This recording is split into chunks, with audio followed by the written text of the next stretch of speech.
All right, everybody, it is time for my favorite part of every single video that we do. It is time to make the list.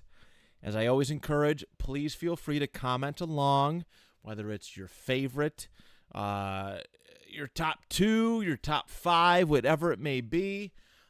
Feel free to comment along in the comments. If you don't feel comfortable commenting publicly, our email address is always open and available for a private conversation. eatsleeplistpod@gmail.com is in every single video description that that is up. It is there and available, so don't hesitate. Would love to have a personal dialogue with some of you who are watching my videos. All right, but these are my top 10 fears. They're strictly for myself. It's me being open and honest about them. And there are some interesting ones. Maybe we match up on something. Maybe we don't. That's okay. But I'm excited to talk about these things that get my heart racing and get that fight or flight mode activated. Let's kick it off here with my number 10. I hate clowns. All right, hate is a strong word. I fear clowns. I do. I don't actually know where this originated from. I'm not a big face paint person. It bothers me. Face paint really bothers me. I don't know why. I don't know. I just hate having stuff on me. I just do. It could be from a variety of different means. It could be from, watching Batman as a kid and seeing some very terrifying Joker portrayals. It could be hearing about the John Wayne Gacy kind of thing. Like, I don't know. Like, this is probably the most ridiculous one on my top 10 list. But I think it's an understandable thing. I think a lot of people are afraid of clowns. I remember like 2015, 2016 when all those random like clown videos were popping up. I think it was like summer or like early fall. And there was all sorts of videos of creepy clowns like showing up in people's backyards, running out of cornfields, standing on corners and in other places where they shouldn't have been. Crazy, creepy, wild stuff. Seems normal compared to a lot of other things that are going on in this wild and wacky world that we live in. But yeah, clowns I just don't jive with. And there are some great clown people out there. All right, people who are great at their craft. They're really good at making kids smile and laugh. But I don't jive with clowns. I don't. If you are a clown watching this, I apologize. And in no way is this this is not personal. It's just a generalization. Let's move on. My number 9. I think the one animal that I fear more than anything are snakes. I hate snakes. I don't truly understand snakes. And you know what? In this one, I can trace back to. I haven't really been around too many pet snakes.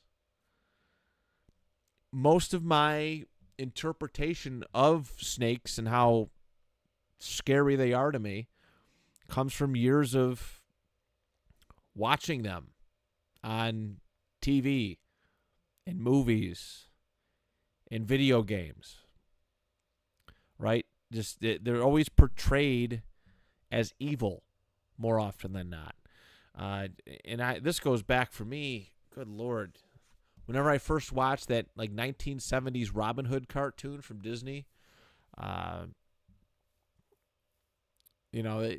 portrayed as evil. Jungle Book portrayed as evil.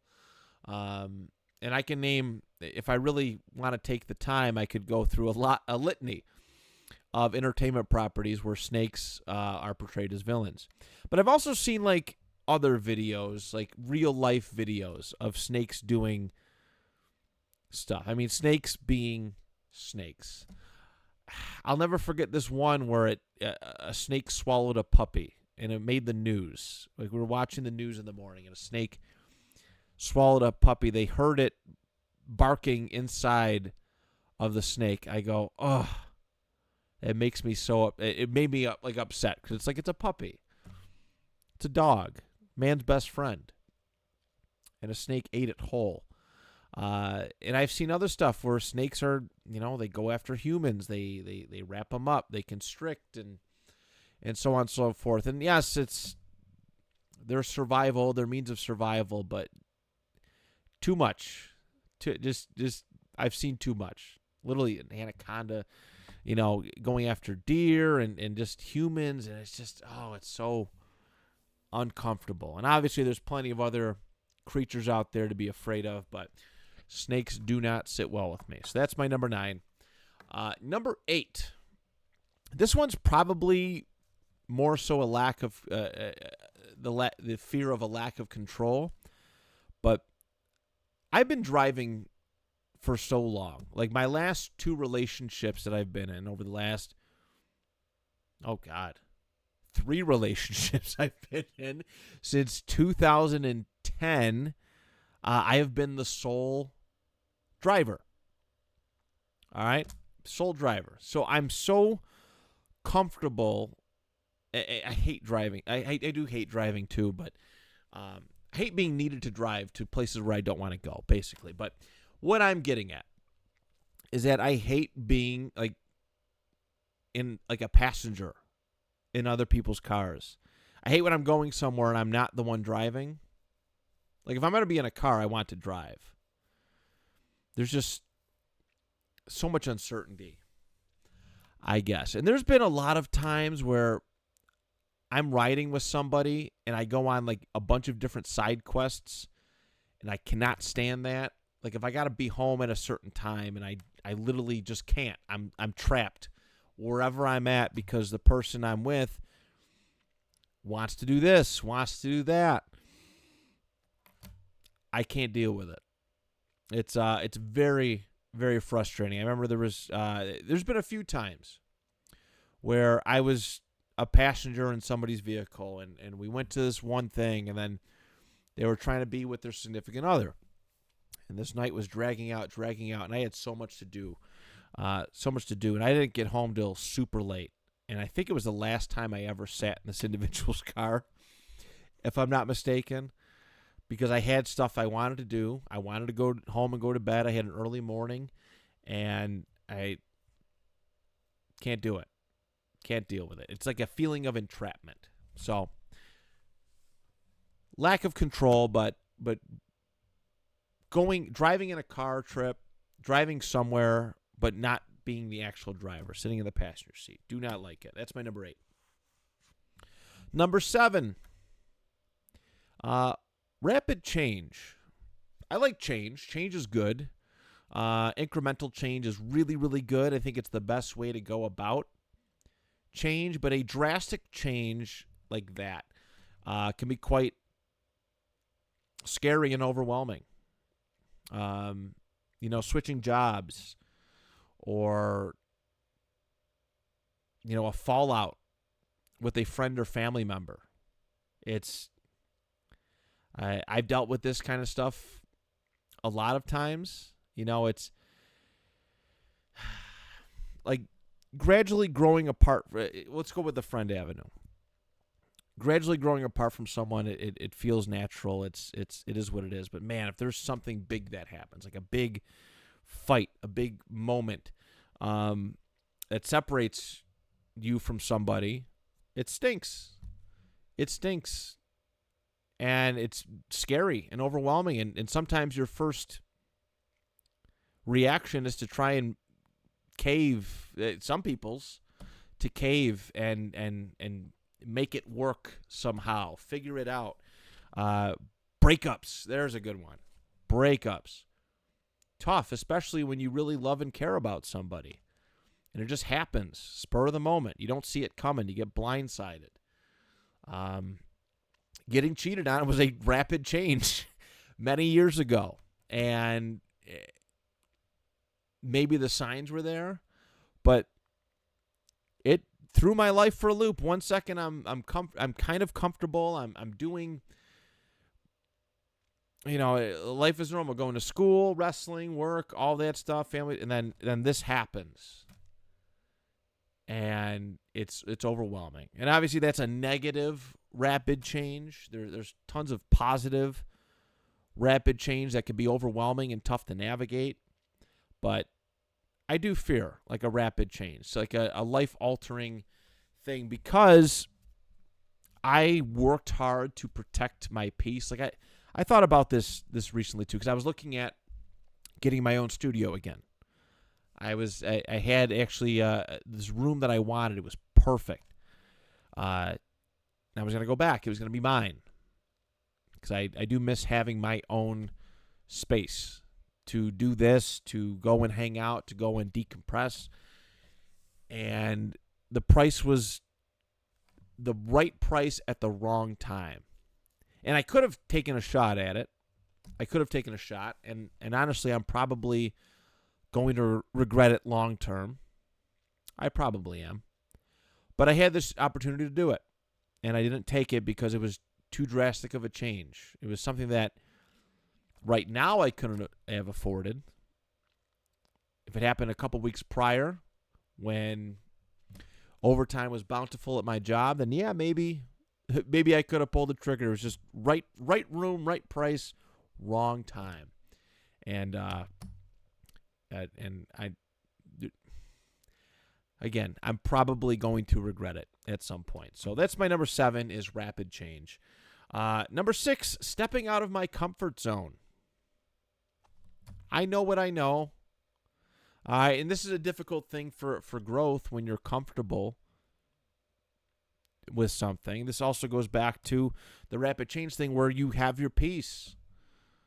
All right, I've earned the peace that I have. I don't really use social media the way that I used to. And it's hard for me to go back to it where I'm posting all the time. I used to post so much. And even if I start posting a little bit too much now, I go, that's too much. Doing things that I'm not necessarily comfortable with. My comfort is has been well earned.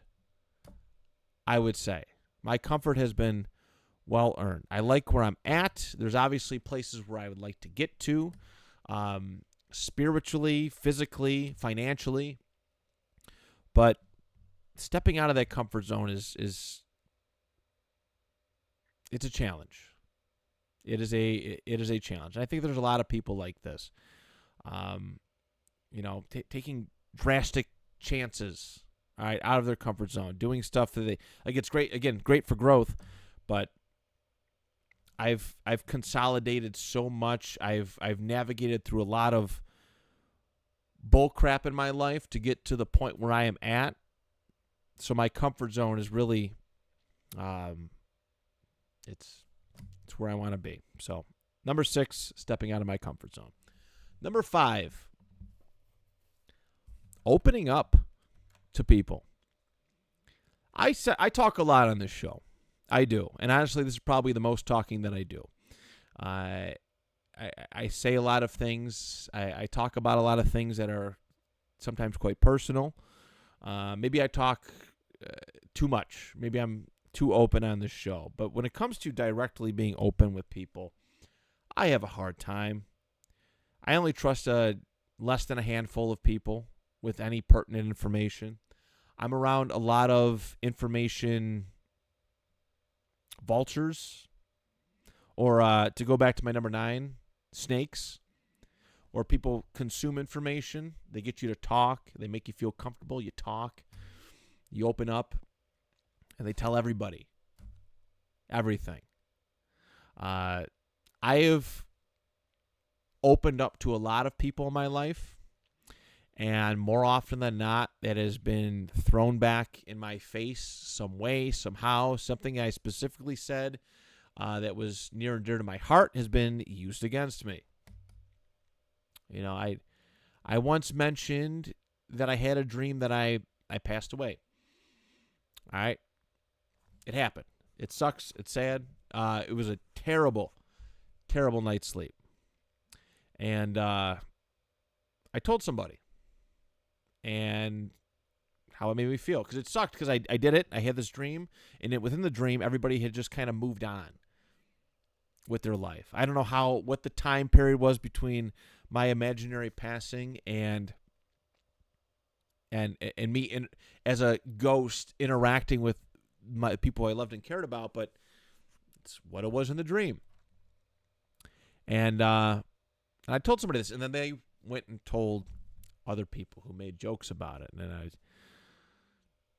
again, it's a silly little thing. Obviously, I have not passed away, but obviously my subconscious, my dream was trying to, like, I was expressing something, the way that I felt in a way through it, through describing this dream. And I don't tell that person anything anymore that I don't want to get out.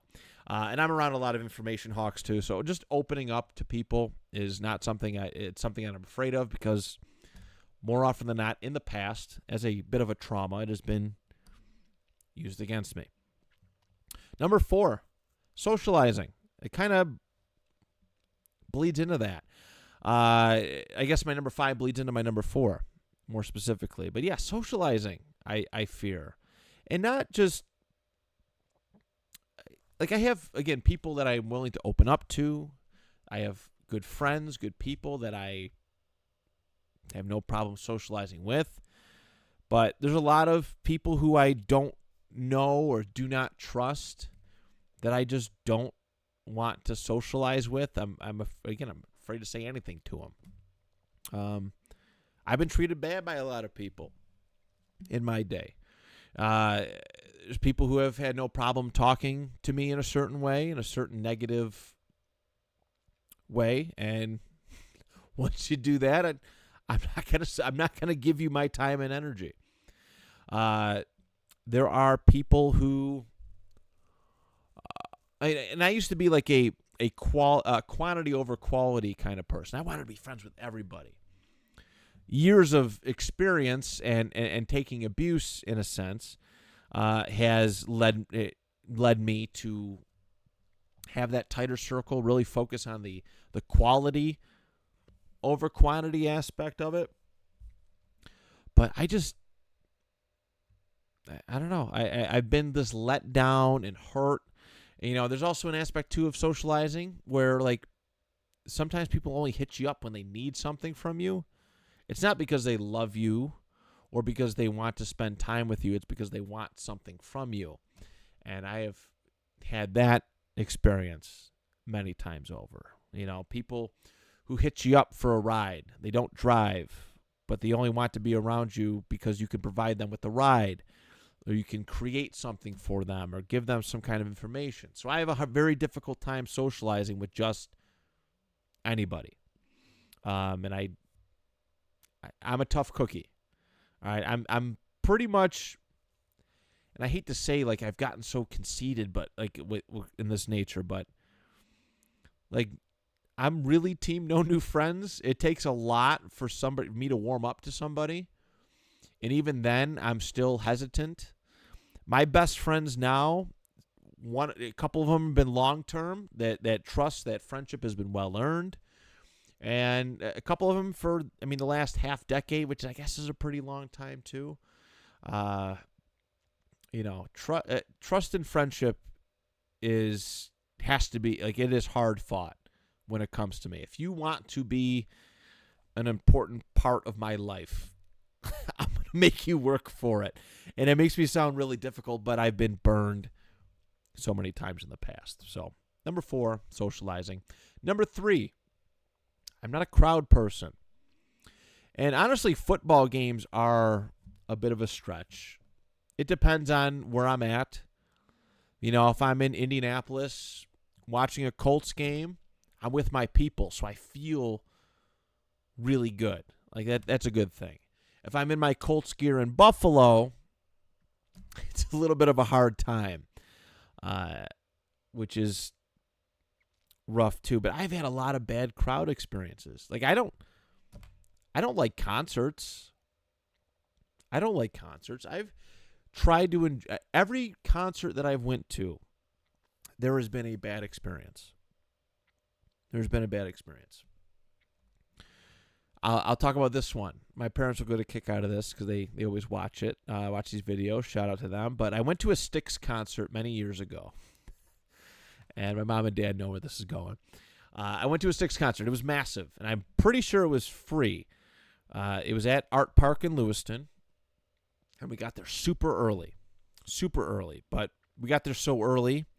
And I was not as prepared as I probably should have been for thirst and using the bathroom. I think it was more so a thirst thing. But we got there early. We're sitting there front and center. And I'm like, man, I got to get something to drink right now. So I went up. I went through this crowd. And it was massive and hard to navigate through. There was that couple points where people were just not letting people through this certain area. They were tired of moving. They didn't want to give up their spot that they had gotten. So I get up there. I get the drink. And they're not letting me back in. This crowd is not letting me back into where my parents had parked their seats. So my dad ends up coming up to spend the concert with me and watch this thing. And my poor mom, brother, and sister are sitting in the middle of this concert and by themselves.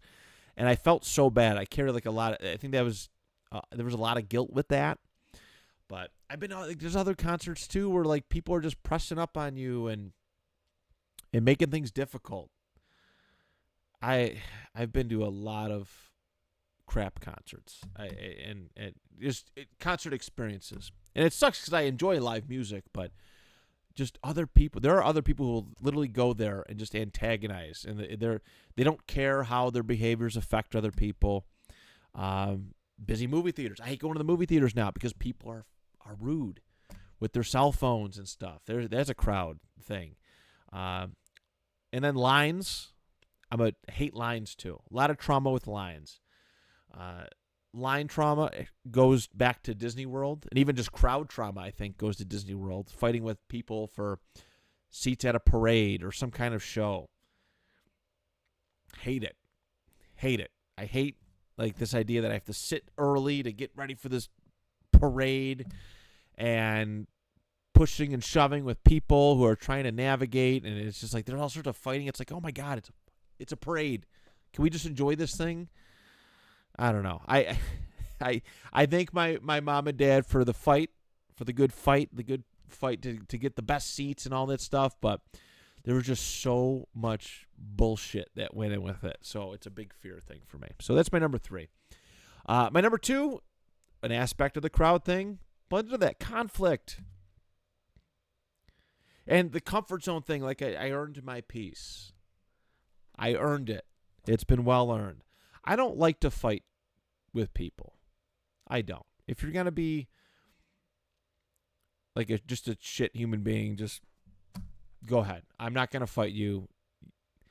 You're going to look like the jackass without me saying a word or without me hitting you back or whatever the deal is. It proves nothing. People have to look at themselves in the mirror, and maybe it's, unless there's like some kind of physical like conflict, like words and yelling and stuff, you can have all that. I will match energy. And what I mean by that is whatever, like you feel the need to yell at me, talk to me a certain way, I'm just going to ignore the shit out of you going forward. I had this kid who's about my age, but he was in charge of a night shift that I worked at. We were busting up concrete at a job, and he was awful. And I tried really, really hard, but no matter what I did, it was just treated people like crap. Terrible attitude problem.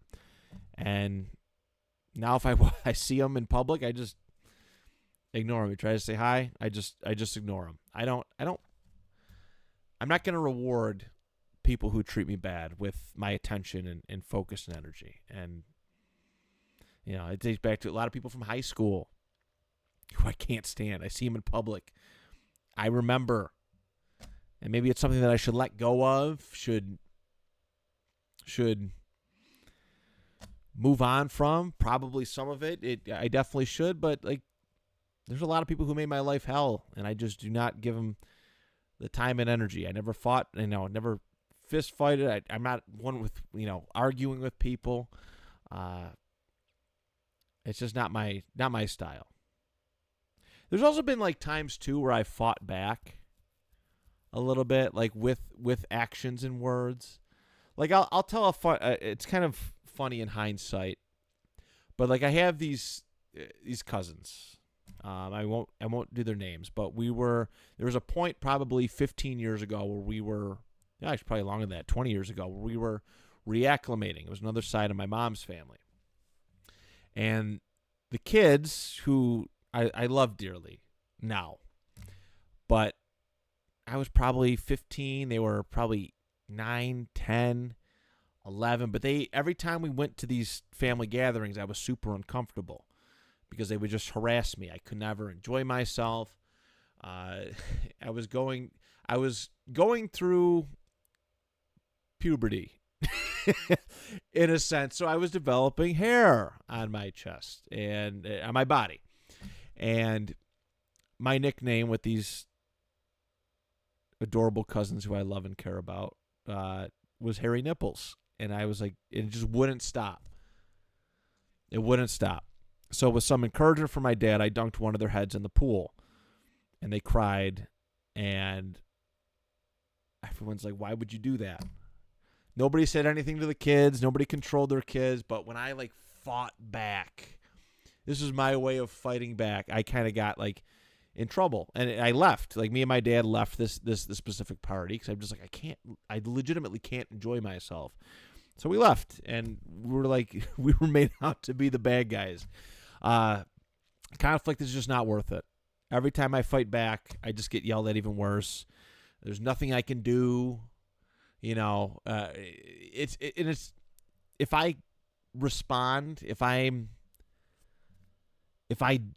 give back what I'm being given, and it's just not me. Like, it's corrupting my character, and it's a road that I just do not want to go down. So, conflict, my number 2. And my number 1 is death. All right? It is death of a loved one, of a friend. I fear that so much. I've been mostly fortunate with death. I know a lot of people have experienced a lot more of it in their lives than I have. It doesn't take away the pain of going through it, the pain that I've dealt with going through it. I am legitimately terrified that there's going to come a day in my life where there are people who I love and care about, and I can't talk to them anymore. I can't interact with them. I can't tell them I love them. I can't give them a hug, give them a kiss. I fear that all the time. So when it comes to people that I genuinely care about, I try to make the most of our time. I try my best. It's something I can definitely work on quite a bit. But like the most recent death that I like really experienced was my dog Prince in December of last year, right? Thanksgiving weekend. It was right after it. Everything went mostly pretty well, but after a couple days he got super lethargic and sleepy and low energy and just stopped. And like he'd been sick for some time, and like I'm like, oh my God, like 10 years just flashed by, and it's still like, it's almost a year now. It's a month and a half away from being the 1 year anniversary, and it still like bothers me that I can't pet him, give him belly rubs, or take him out for walks or any of that stuff. Like, it bothers me. Death is like this weird. It's a tough lesson to appreciate what you have. You know how people always come together for funerals and stuff, and like, oh, we really got to get together, and then they never do. Like, I try to make that effort as best as I possibly can. because I don't want regrets when it comes to dealing with people who I love and care about. Yeah, my dog Prince was a bad one. You know, my Mima, when I was just ahead of my senior year, what really messed me up because it was just, she was there always in my life, and then now she's gone. You know, and there's so much that she missed, like she would miss out on: marriage, my high school graduation, having a kid, like the thought, the fear of not being able to interact with somebody, not have the ability to text, to call, to hug, to talk to somebody is don't like it. So there it is. That's my top 10 fears. All right. I feel a little bit better putting these things out in the open. I do. Thank you so much for watching. At time of recording, we are super close to 200 subscribers. I was really hoping to get 200 by the end of the year. And right now, at this point in time, this moment, we're at 199. Thank you, everybody who gives this channel a chance, a shot. It's a lot. I try to make it as fun as possible. We've had some growing pains. We've done some good, some bad. But I'm very, very proud of this channel, and you are all a part of it. So thank you. I don't know what this channel will become. I don't. I'm happy with the way it is. I'm happy coming here every week, twice a week, and just being my authentic self with each and every single one of you. So thank you so much. I love and appreciate you all. We'll talk to you on Friday for Funless Friday. And till next time, do you even list?